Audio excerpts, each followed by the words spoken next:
Like the big one for me, I used to be a huge X fan, bro. Like even the tattoo I have on my arm, it doesn't necessarily say XXX Tentacion, but it's a rap lyrics. Song. Like Mama raised a soldier, not a bitch. Of course, I couldn't put not a bitch on myself, but you know that's how deep I was into his music and like. I would definitely put him in that same realm. Yeah. Because he had super following. Yeah. You know, before he passed. Yeah.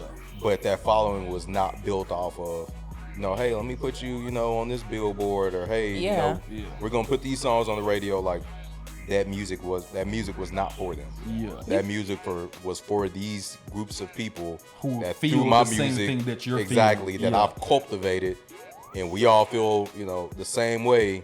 May not be at the same point in time, but at some point in time, like we feel this way to where emotionally we are connected to this music. One of the things that I realized over time is that like I'm not really the biggest fan of like mainstream rap.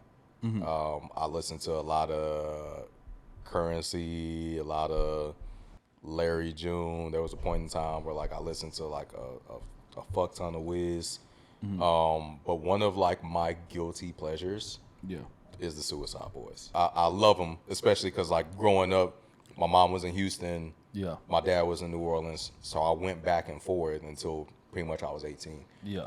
So when looking at some of the things, of course, that like we talk about here on the show, a lot of it is, you know, kind of related to, you know, what's charting, what's hot at that time, lists that people are making. But there isn't a list where you're going to see the Suicide Boys on there. That's fair. But if you were to watch any of their social media content, or if you're brave enough to go to a concert, niggas in there mosh pitting. Mosh pit is here. Like their concerts are fucking here. Yeah, it is another level of like. You better bring a mouthpiece. Okay.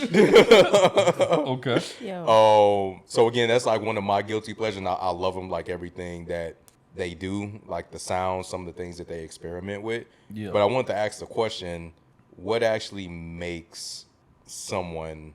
I don't want to say a good rapper necessarily, but like if someone doesn't have the ability to be on, you know, the radio station or anything like that, like are they still a good rapper? What? Like, are you asking, like, what are the qualities of a good rapper? What constitutes someone as a good rapper? Yeah, what constitutes? Because, again, for them, there is no radio play. And they still have the ability to have this, people say cult-like following. Like, it is a cult. Like, we're behind them. Yeah. 10 toes deep. Yeah. But, again, it's not anything that you're going to see radio-wise. Well, there's not a lot of people out there that are like, yo, play that Suicide Boys. Like, yeah, it just doesn't exist. So if anybody watching this, watch our, you know, just any other thing on our page, we got like the series going where we talk about ranking y'all's favorite rappers. I came up with these categories to what, in my opinion, a perfect score would quantify like the greatest rapper of all time. Obviously, nobody's going to get the perfect score, but some to name a few would be like your album and projects, freestyle ability, you know, media presence, yada, yada, yada, right? Now, I think as far as Suicide Boys, like the areas that I think they would quote unquote fail in would be like the media presence or the reach or the aesthetics, because it doesn't align with the mainstream. Yeah. You get what I'm saying? But I don't think that they don't want to. Right. So that's why I had to come up with 15 different categories that you could score in. You get what I'm saying? Because it's not one thing that quantifies you being a good rapper. There's a lot of things, and as far as like the Suicide Boys go, I think whether it's probably for you, it would be like the creativity and production. You know, music and visuals, the versatility and evolution. You get what I'm saying? So it's hard to say like what necessarily quantifies a good rapper. Honestly, like I condense it down to 15. We can probably sit here and come up with 30 different things that you have to fucking juggle to be considered a decent rapper. I don't think that makes them come closer. I don't think that makes them any less of a great artist. Like I still think you can be a great rapper or a great artist if you can still garnish some type of fan base. Yeah. Like if you can still bring in some type of revenue or income from a group of people that like to hear you, like to see you, obviously you have something that my ears just aren't picking up. So I don't think necessarily everything on this list constitutes a great rapper. I think it's, can you garnish a fan base? Because not everybody can garnish a fan base. So if you had to condense it down to one thing, yours is bottom line. Are you able to create a fan base out of your music? That's what constitutes a good rapper. I'm just going to be clear. I don't have any rapping capability. If you put me in front of any beat, I'm just going to like sit there and freeze. You going to look at the beat? Yeah, I'm probably just going to look at the computer like, what am I doing? But I think that if you can get enough, let's say maybe 50 to 100 people to tap their toes and be like, oh, who is this nigga? You got something that I can't pick up.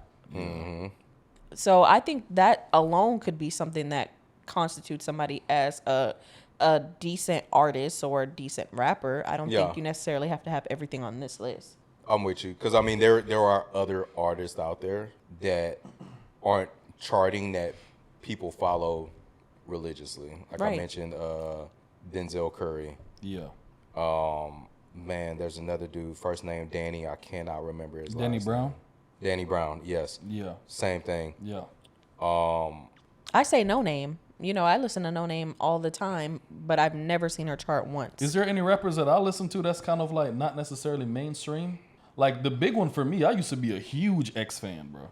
Like hell, like even the tattoo I have on my arm, it doesn't necessarily say XXX Tentacion, but it's a rap lyrics. Like Mama raised a soldier, not a bitch. Of course, I couldn't put not a bitch on myself, but you know, that's how deep I was into his music and like before he became mainstream. I would definitely put him in that same realm. Yeah. Because he had super following. Yeah. You know, before he passed. Yeah. But that following was not built off of, you know, hey, let me put you, you know, on this billboard, or hey, you know, we're gonna put these songs on the radio. Like that music was not for them. Yeah. That music was for these groups of people who that feel my the music, same thing that you're feeling. That I've cultivated. And we all feel, you know, the same way. May not be at the same point in time, but at some point in time, like we feel this way to where emotionally, we are connected to this music. Yeah.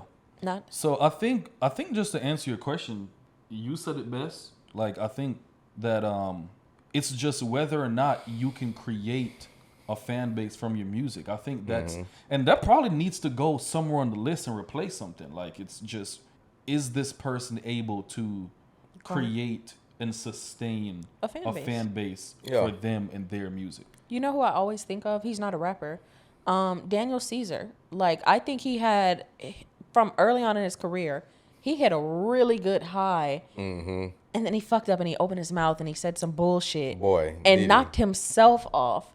But he has still such a small fan base now. Like, you're not going to see him chart ever again. You're just not. Because whatever he said was not kind. He still has a fan base. He just can't sustain the fans that he initially garnished. Right. That's just, even though he's not a rapper, I just think about him every time I think about sustaining a fan base. Right. Yeah. And I mean, R&B is, you know, just another one where there are a lot of good R&B artists who you weren't going to hear, you know, on the radio, Apple or a Spotify playlist. But again, like that pocket of people who know, like, that's my person, like they're gonna be there. You know, a big one that surprised me I saw recently, I think I could be completely wrong, so forgive me, correct me in the comments if I am, but I think Party Next Door can't go up for the Grammys or something like that because of like his album cover.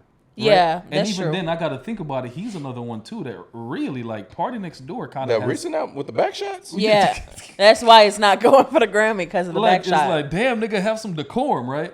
But I think he's another one too that I never really thought about it, but he too has a really niche fan base.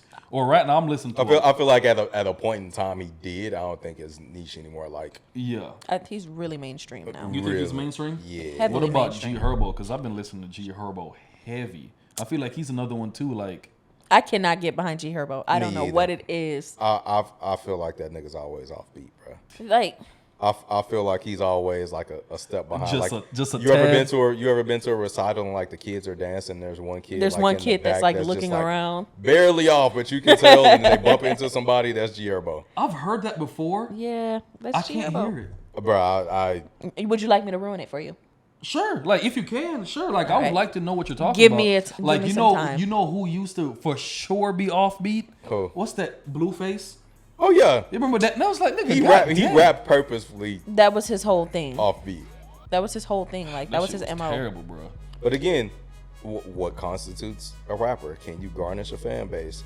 Yeah. He garnished a fan base to the point where bitches were tattooing his name On his face. Yeah. on their face. Yeah. I feel like I rap better than that nigga.